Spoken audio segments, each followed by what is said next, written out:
And Sure. I noticed that a lot of people that did sign up probably haven't been to a CCIM event before. So I wanted to touch on that, but I guess before we start that, we have Justin Boyard and Jimmy Lum on, two U of H alumni, great guys, lot to learn from. So I wanted to touch on CCIM. So CCIM is a professional real estate organization that's all over the nation, and it allows people the opportunities to network and opportunities to get a CCIM designation, which is kind of like getting an MBA in real estate, and it's a great path. And they even offer scholarships for students to get some of the classes for free. So definitely, I'll make sure that everybody has the links to those to apply for that. But it just gives people like I said, the opportunity to meet people in the industry and network and get business deals done. And I can't stress enough how important it is to join an organization, whether it be CCIM, ULI, CREW, NAOP, BOMA, any of them, especially while you're a student to get the benefits of those. So what I wanted to start on, and I guess we could start with you, Justin, is how was your time at U of H? How was your time in college? And how did you get the internships that you got, and what are some of the things that you did that really helped your career? Yeah, absolutely. So it's great being here and happy to share our time with you all. And it's always great to be plugged into U of H and other students and alumni in the area as we grow the industry in Houston and beyond. I had a wonderful time at U of H. I was there at a time when there was a need for a real estate program to be created.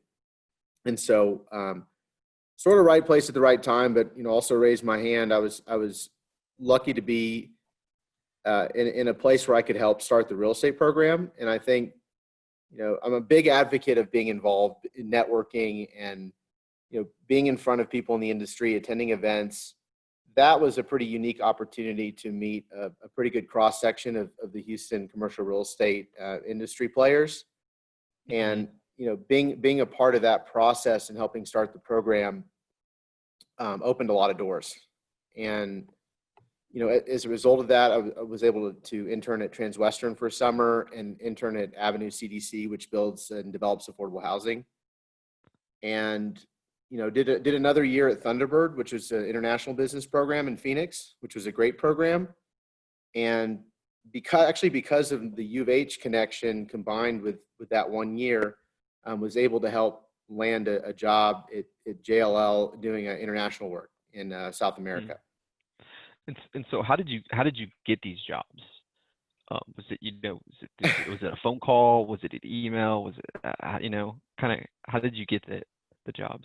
So at CoStar we had this sort of internal conference with our folks in our organization and in the CoStar Market Analytics group about networking and how to effectively network. And a lot of people think of networking as, you go to kind of like an annoying happy hour and you slap on a name tag and you make small talk and just see how many hands you can shake. And that's like a lot of people's definition of networking. I think the most effective definition is establishing real, genuine, authentic relationships with people.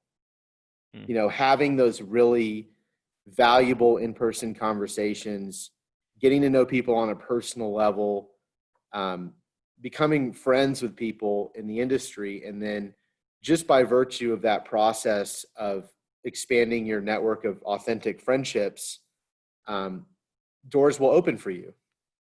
And that was the case for me at U of H, is that I got a chance to work hand in hand with a lot of players in the industry. Dan Bello at JLL was one of them because he was super involved early on in the first board.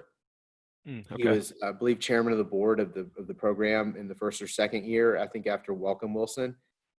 And you got to ask the universe what you want. And at that time, I really wanted to work abroad for a bit.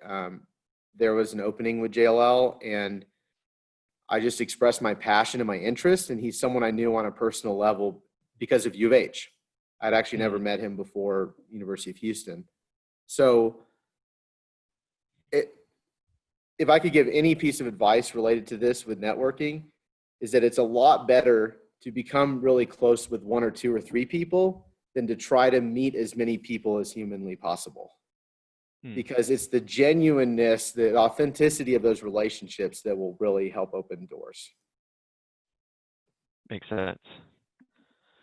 It's just something I definitely wanted to touch on, like, you know, because it's one thing to say, you know, somebody got all these internships. It's another thing to kind of break it down to, okay, this is how I actually got it.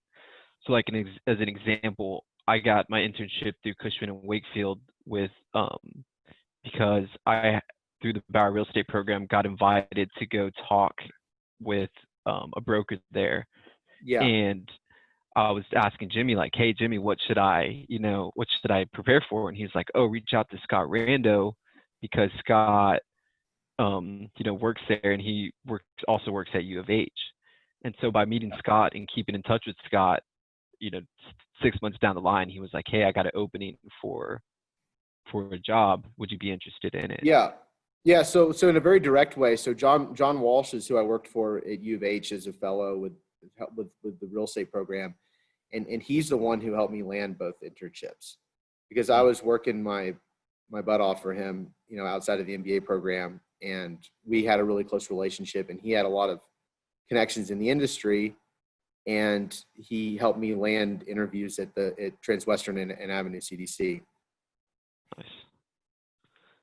And so what are some of the other things that you felt like you did really good in college that really helped your career?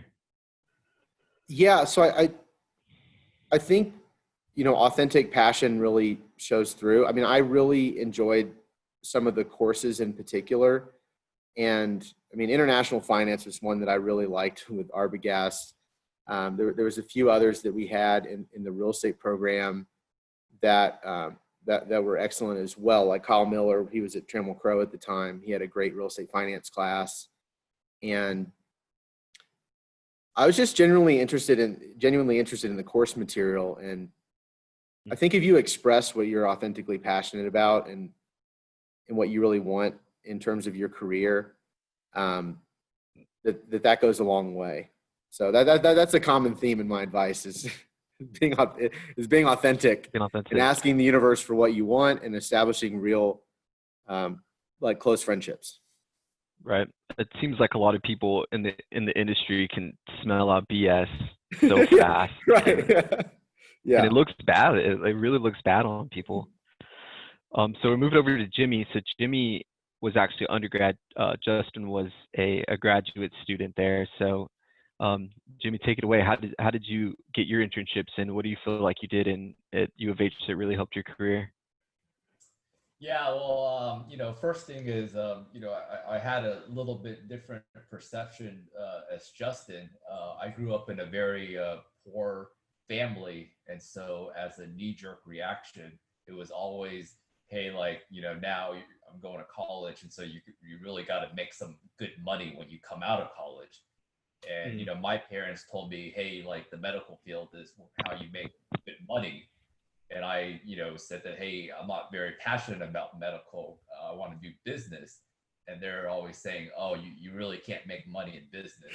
And I was like, well, I think some people are making money in business. And they're like, yeah, some people make money in the NBA too, but hey, you know, don't go there. And so, you know, whenever I was in college, I was very focused on trying to find something where I can show my parents that, hey, you really can make money. Just because, you know, like I said, growing up was very, you know, we were very poor. And so, you know, I focused really my time on, you know, getting into investment banking. And, you know, back in the days when I was trying to graduate, was when we're kind of going out of the financial crisis. And, you know, a lot of, you know, the career services, they said that we don't, you know, those types of companies don't come here to recruit. And so, you know, I was set on in getting there. And so, you know, it forces me to be a little bit creative and think outside the box. And so, I applied to the Wolf Center for Entrepreneurship, thinking that I didn't want to be an entrepreneur, but I wanted the connection because I wanted to get into investment banking. And so Bauer, what they do have is they have a lot of CEOs of, the Exxons of the world, the Chevrons of the world come and speak. And so every time anybody would come and speak, I would, I always built financial models, and I would say, hey, can I walk you through some things that I built on your competitors, and you give me feedback. And as I kept on doing these things, I kept on getting better and better. And so so some of them, they had an interest in me, and I told them that, hey, I'm not interested in working at your company per se, but I am interested in investment banking, and I know, the investment bankers, are always trying to court you. So can you introduce me? Because because big energy companies are clients of investment banks, and so I knew that, if they called up their banks would talk to me in a heartbeat. And so that's what I did. And whenever I was in the Wolf Center, same thing. I would go and just tell everybody, all the mentors, all the professors, this is what I'm interested in doing, and and trying to see who knows who, and trying to get connections that way.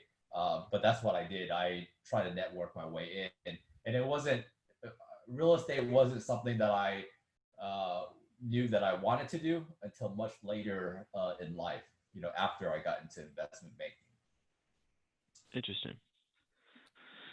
And I guess that kind of brings us to our next point, is like how was that switch from then graduating to now working in that investment banking job? Yeah, so investment banking is a very very long hours type of job. And so for most people, they know that they're going to do maybe 2 or 3 years, as it opens a lot of doors for them. But after the 2 or 3 years, they were going to move to private equity or get an MBA. And it's from college to investment banking, it is indeed a lot of work and a lot of hours and a lot of sacrifice. You don't have that much time for relationships, and so that was my track too. After my 3 years, I was trying to figure out to get an MBA or to try to get into private equity. And you ended up going the private equity route? Right. I got a job at one of the best real estate developer and real estate private equity firms, and Hines. And so I went to work for Hines in that field. And how did you land that job? Yeah, during that time, Hines' biggest fund was Hines REIT, which is a public non-traded vehicle. And the uniqueness of traded non-public vehicle is you can't really sell one asset at a time, because if you sell the most profitable asset off, you're left with the lower performing ones, and you got a lot of legal costs. So you can't really cover that. So they needed kind of people that had investment banking experience to do kind of sell off company structures. And so they were looking for somebody that had my background to do that. And a lot of people that did have my background wanted to go into energy private equity, or I mean the most popular ones are energy private equity, technology, media, telecom, private equity, or something along that. Real estate wasn't too popular to go into, and so but at the same time, there's not that many companies in Houston that did this at a large scale either. And so I was lucky to match up with them that way. But But it was just a regular job opening, and I applied, and I think within 5-10 minutes they called me back right after I applied, which was very shocking. You wait So weeks, Yeah. Ross, you asked several times about how we got these opportunities, how these our careers develop. I mean, so I think one thread you'll see that's common with Jimmy and I is that we work our tails off. Mhm. You have to work hard, and perseverance is a big part of it. I always had to work. I always had to make money.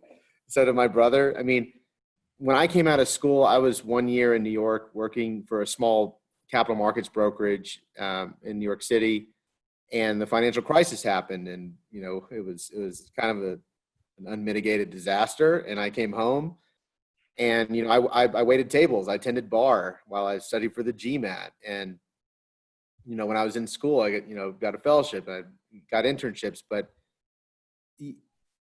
when the going gets tough, the tough get going. It's you you have to always outwork your competition, Mm. your peers. You have to always persevere, and you can never ever give up, no matter how bad it gets. I was working with JLL and Halliburton during the oil downturn, and that pushed me in the direction of needing to find something else, and so I ended up with working with HFF for 3 years before going over to CoStar. But you have to just constantly work hard and never give up. Mm. Yeah, I think that's very important with today's age. I feel like it's so easy for today to just give up, especially with the current environment. Um, so that's definitely inspiring to hear that y'all both have gone through hardships and made it out in Yeah, the end. it hasn't been an unbroken string of green lights. Let's put Yeah. it that way. yeah. It hasn't been leaping from one success to another. What was that? Right. Jimmy, what did you say? Lots of failures for sure. Yeah. Um, so there is that element, and I'd say if the job market is very tough right now for real estate, turn lemons into lemonade or limoncello, and use the time wisely. Time is money. Use the time to learn new skills, learn financial modeling like Jimmy did. Hmm. That's proven super valuable for him. Or learn computer science or data analytics programs. That kind of stuff is very in high demand in the real estate business today, to know SQL and R and Python and all that. So I would say, even if the job market is tough right now, occupy your time with other things and learning new skills that will make you valuable in the market when things do turn around. Yeah, I think that was definitely very well said. Um, so I wanted to for y'all to touch on y'all's current positions a little bit. Um, so Justin is the director of market analytics for CoStar. So what do you do on a day-to-day basis? Like what does that consist of? Sure. So some of you are familiar with CoStar, some maybe not, but we're the largest data provider for the commercial real estate industry. So, for groups like Hines or Jimmy's group, they can outsource their data needs to us, and we cover markets. We provide data on office, industrial, retail, hospitality. We just acquired STR. Multifamily, of course, we acquired apartments.com recently. We own LoopNet, which is the largest listing service. And so what our group does in CoStar Market Analytics is that we write reports, and we make videos, and we do client presentations. We analyze markets. So out of the Houston office, we cover Southeast Texas and the state of Louisiana, and working with our national group. And so we serve as a resource to subscribers of CoStar, to help them sort of better understand the market. So what we're doing mostly is content creation, but the cool thing about CoStar is we're growing fast, and so we wear a lot of hats. So I'm also involved in helping develop products for the company, for CoStar, for LoopNet, and for other business lines. So it's an interesting place to be in at a tech company. I didn't think that I would ever work for a tech company. I think I kind Yeah. of, my career, I always have been interested in architecture and buildings, and so I thought I would go more the direction of development. But it's interesting, CoStar approached me after I was at HFF for 3 years before they were acquired, and it seemed very interesting. And being on the tech side, on the research side is for me, I find it very fascinating, serving as a resource to our clients and creating new products for the market. So, you might never know which direction your career will go, but just enjoy the journey. Right. And so Jimmy is a real estate investor, real estate owner, apartments, hotels. And so how did your career get to that, Jimmy? And what is your day-to-day consist of? Yeah. So, first of all, let me touch a little bit on my time at Heinz. I think that, Heinz was a fantastic opportunity, met a lot of great people, got to work on office, warehouse, retail, multifamily acquisition development in US and in Eastern Europe. Develop funds from scratch, raise money, presented stuff to the investment committee. And so Yeah. it was really a dream come true job. You really, not only the pay was well, you got a job where, you felt a lot of fulfillment because your decision influenced the skylines of major cities around the world. And you're hanging out and you're networking with other people that are influenced major cities. I mean, if Heinz, most of their projects are only in major cities, high density cities, and most of their assets are trophy assets, one of a kind, very unique. And so, it was a total blessing and a great opportunity to work for Heinz. And, Jimmy, can you? I always thought of myself as a corporate person. And I enjoyed myself. It was considered a dream job. But at the same time, I think when I look at how life is, we no longer live in a life where employees rely on pensions for their retirement. And so, you constantly hear on the news that, hey, by the time that you retire, there's probably no Social Security left. And so for me, it's like, well, how do I prepare for this day? I'm the type that likes to prepare. And so what I initially did was I got rental properties. And Hey, Jimmy, before we run into that, is there any way you could move your mic or make your mic audio a little louder? Oh, okay. That sounds a little better right there. Right here? Okay. Yeah. Better? Okay. I think it's better. Yeah. Thank you.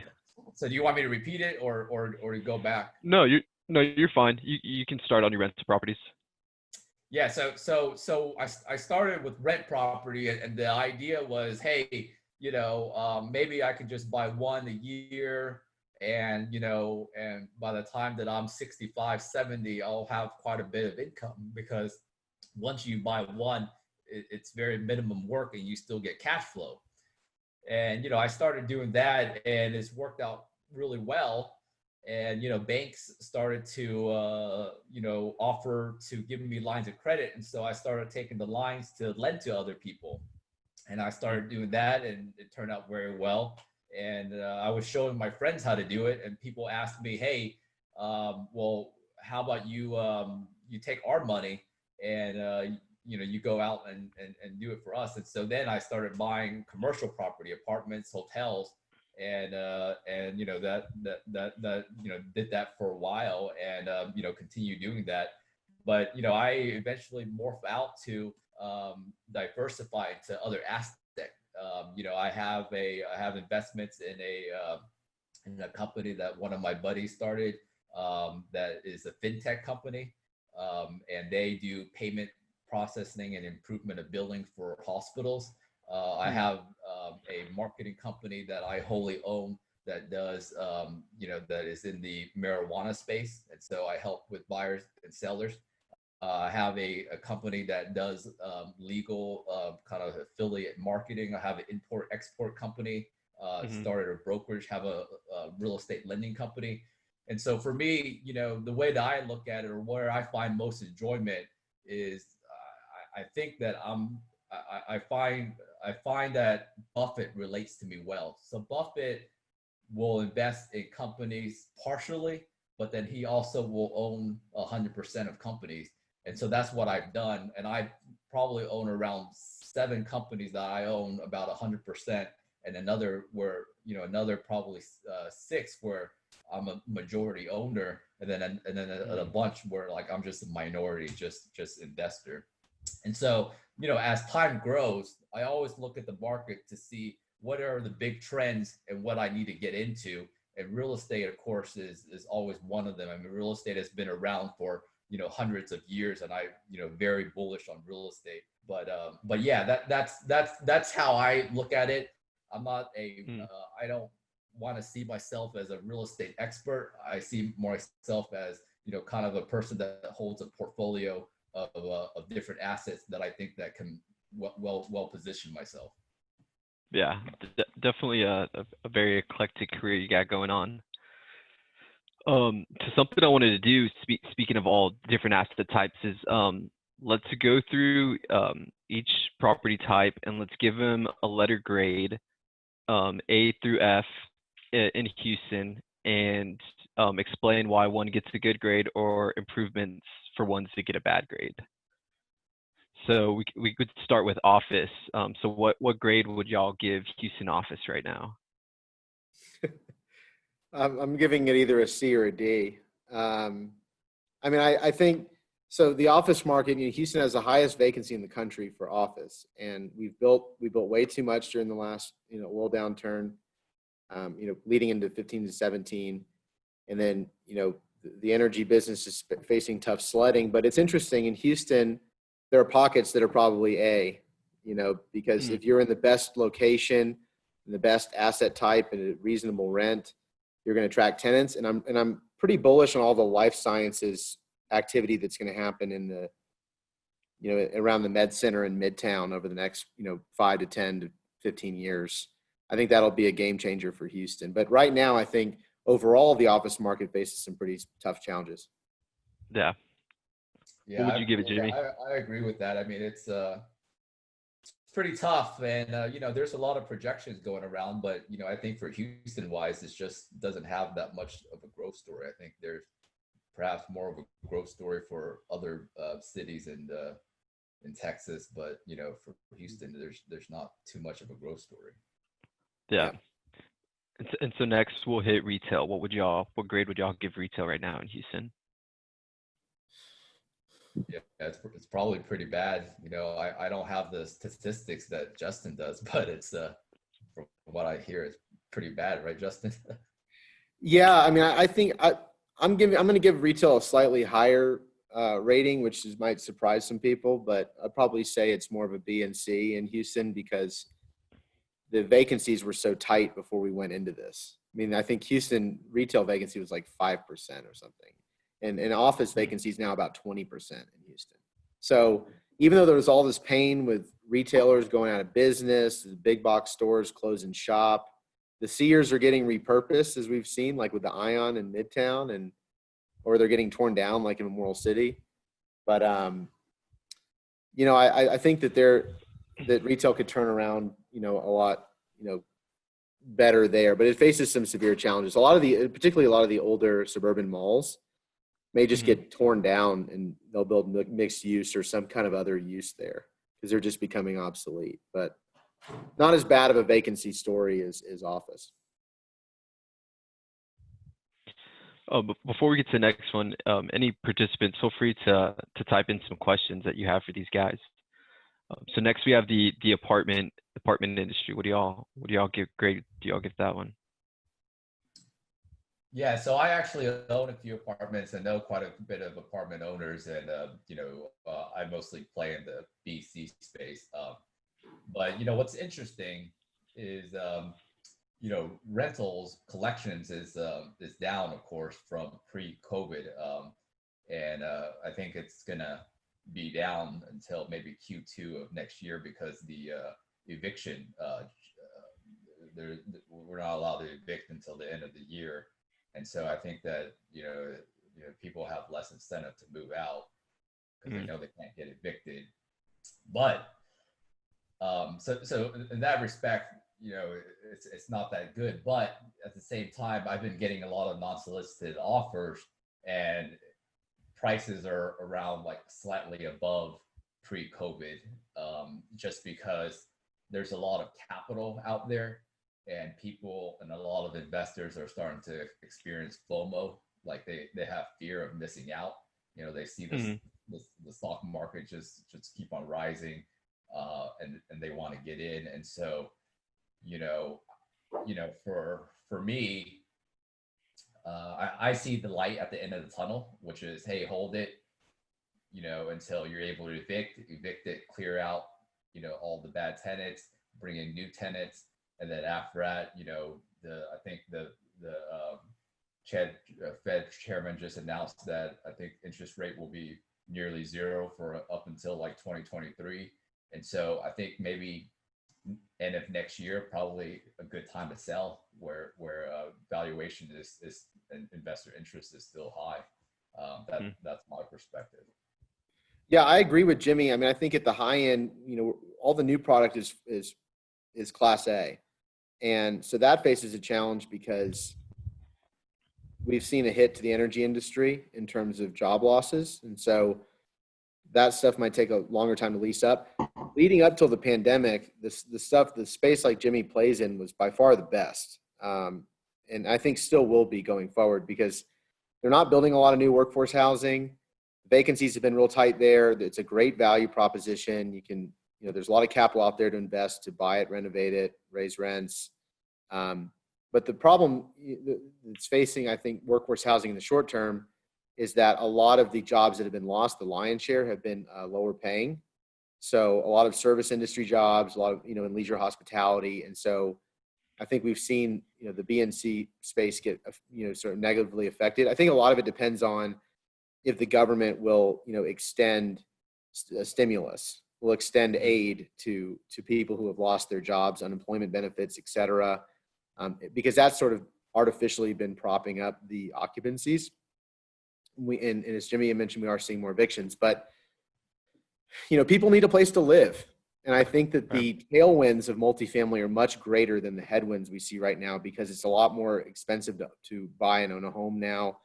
And there's just a lot of reasons why people will rent longer. And so, yeah, I think now might be an interesting time to buy, right, Jimmy? Because it's like, interest rates are low. There's a lot of price discovery. There's not a lot of people playing, or not as many players in the space during this period of price discovery. And then if it comes back, people are going to need those apartments again. So I would say like a solid B minus, but probably B, towards B plus when we get out of this thing. Nice. Maybe higher depending on the opportunity. Mm-hmm. And then last but not least, you got the hotel market here in Houston. What letter grade would y'all give that? I'm going to let Jimmy take that, and then maybe we could say something about industrial. Okay. Yeah, industrial too, my bad. Yeah. I don't think that hotels is, out of the woods yet. I think, I think a lot of people or especially my hotels, they depend a lot on business travelers, select service hotels.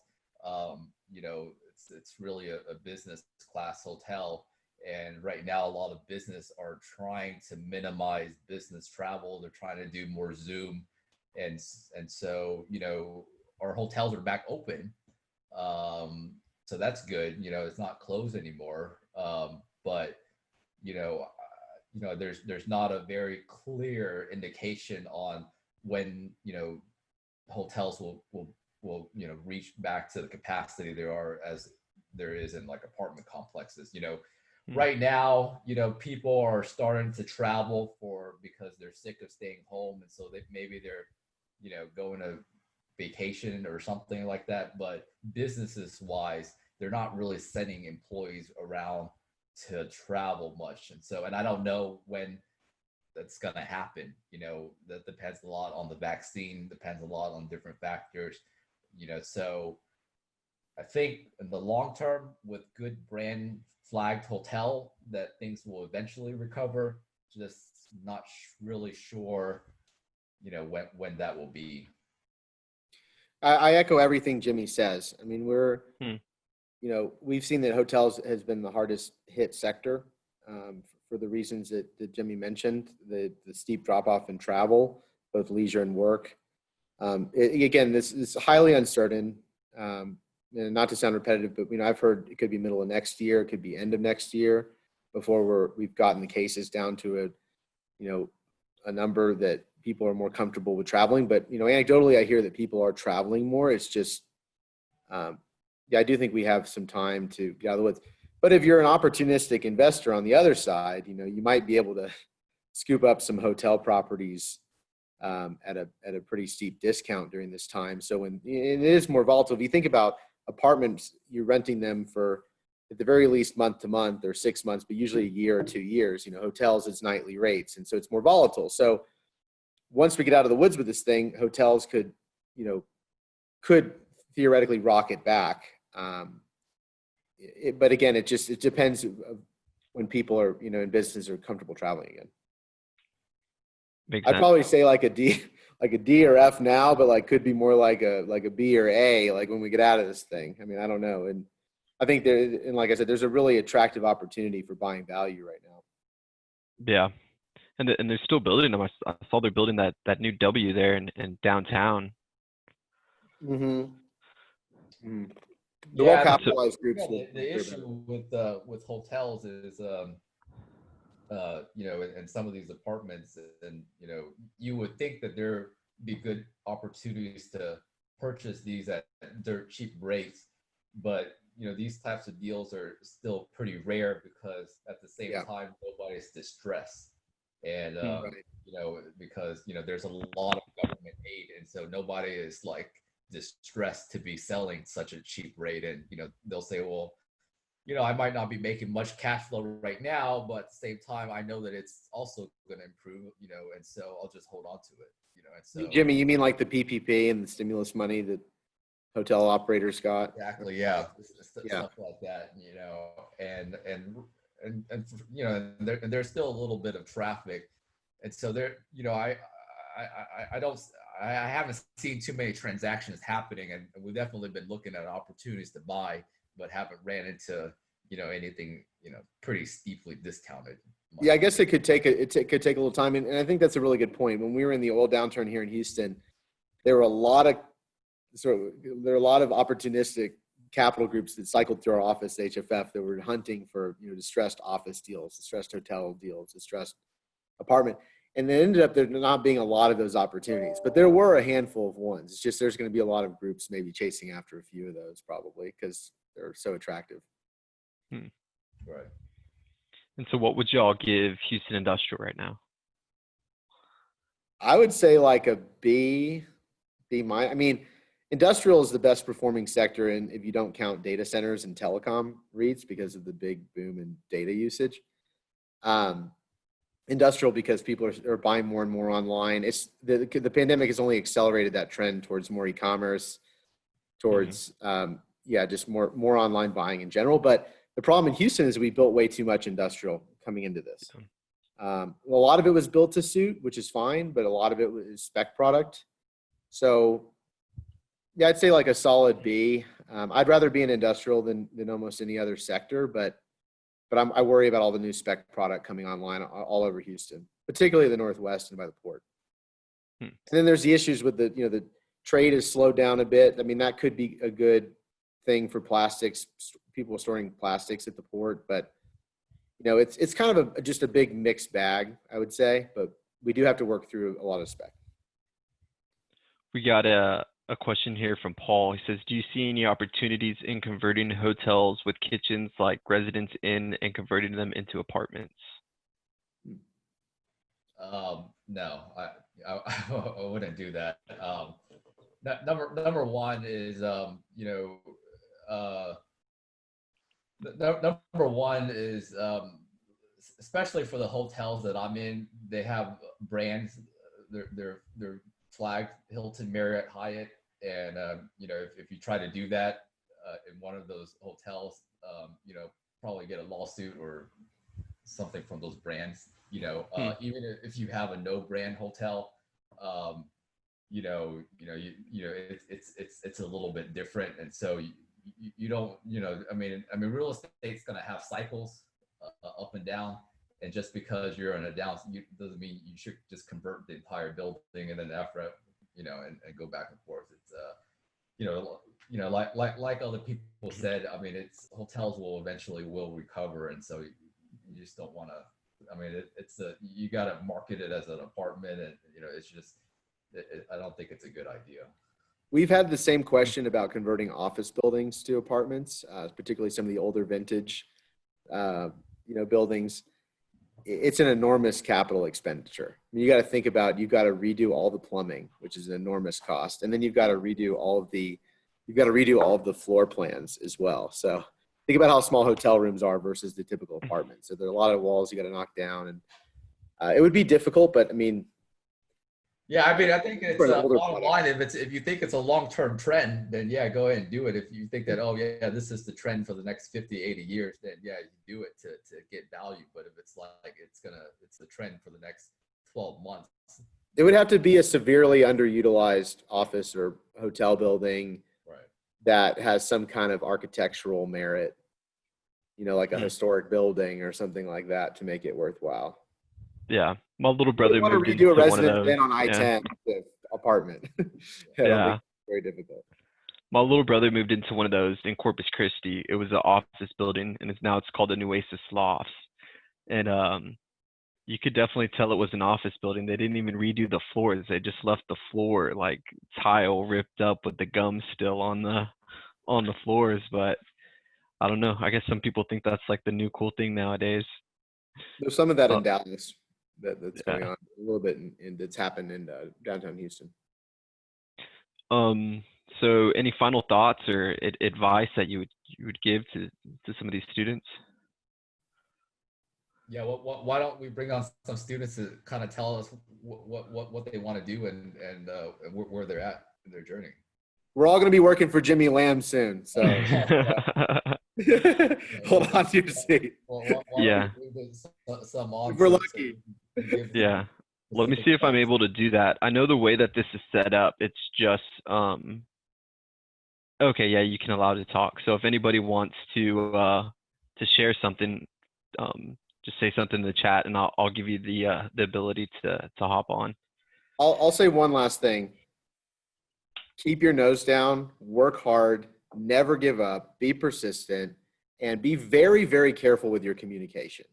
Be very careful with what you say in a work context, in a personal context. Be careful with what you put in emails. I can't underscore this enough. Your gut reaction is almost always the worst one. So bite your tongue, be professional, be stoic as much as possible. Communication matters a whole lot, and establishing reputation, authentic friendships. That reputation is huge. But persistence is like the number one thing. And I think something that's big too is proper note taking, especially at real estate events. It's not polite to be on your phone. It's not polite to be on your computer, especially when you're having these speakers come out and talk. I mean, on Zoom you can, but I think it's very important to get something as small as just a small note taking book and have it in your pocket and bring it out in networked events. I have this one here. This was HFF. I think this is when you invited us over to Justin, and it looks like Colby was here. Oh my goodness! The ones talking. This is like nostalgia. Yeah, let's see. This is golden stuff right here. But if I was there on my phone, trying to take these notes, I would have been perceived totally different. No, Ross's point is an enormous one. Being present is very, very huge. In this day and age of so many distractions and phones and social media, turn it off and tune in. It really matters. Yep, that's absolutely true, because people's perception of you, if there's a job opening and their perception of you is not good, then they don't call you. But if it is, then that's who they'll call. Yeah. That's why Ross gets all the phone calls. Yeah, I always thought it was funny too. Like I would be at these luncheons and I'd pull out a little notebook and start writing on it. And all these people who are there much older than me already in their careers, they would kind of look at me like, oh man, like this guy's on top of his game. I got the kind of the idea from Alondra. She was in URES, and she would always bring a small notebook around and was on top of her game. She now owns real estate. So it's just It's little stuff true. like that, it really goes a long way. I mean, Ross has been always super engaged and super present, and it participates in a lot of industry activities and is very intentional about meeting people and asking the universe what he wants. I think everyone on this call has been very intentional. A lot of people ask, how do I crack the code of increasing my exposure in the industry? What's the secret magic of getting out there? And you just have to put yourself out there, Yeah, make friends. and it gets easier as it goes along. Yeah, I think it does get easier. So It does. It does. But thank you all for sharing with us today. It was honestly very very, very helpful. We got it recorded, and we plan on posting it on Jimmy's website for people to see. Definitely, if that's okay with you, if you two, Justin. Sure. I'm glad I gave some shameless plugs. That's good. Yeah, we have one more question here, and then we'll end it. To Justin, what's the best way to land an international real estate job, and what skills are transferable from the U.S. market to international markets? Oh, wow. That's a good one. I mean, my path was not standard by any stretch of the imagination. I think it helps if you have some international schooling. It helps if you speak multiple languages. In my case, I was an advanced Spanish speaker. I became fluent when I went down there, but I had Spanish language skill, and that was critical in landing a job down there in Panama. So if you have, language skills are huge. If you have you taken any kind of international, business courses, I think that's a plus. And then just, being willing to move and try something different, having an open mind. Yeah, I would add on to that, maybe, landing an internship with the international company here in Houston, and then once you graduate, express the interest to maybe you wanted to transfer overseas. But language skills is far and away number one.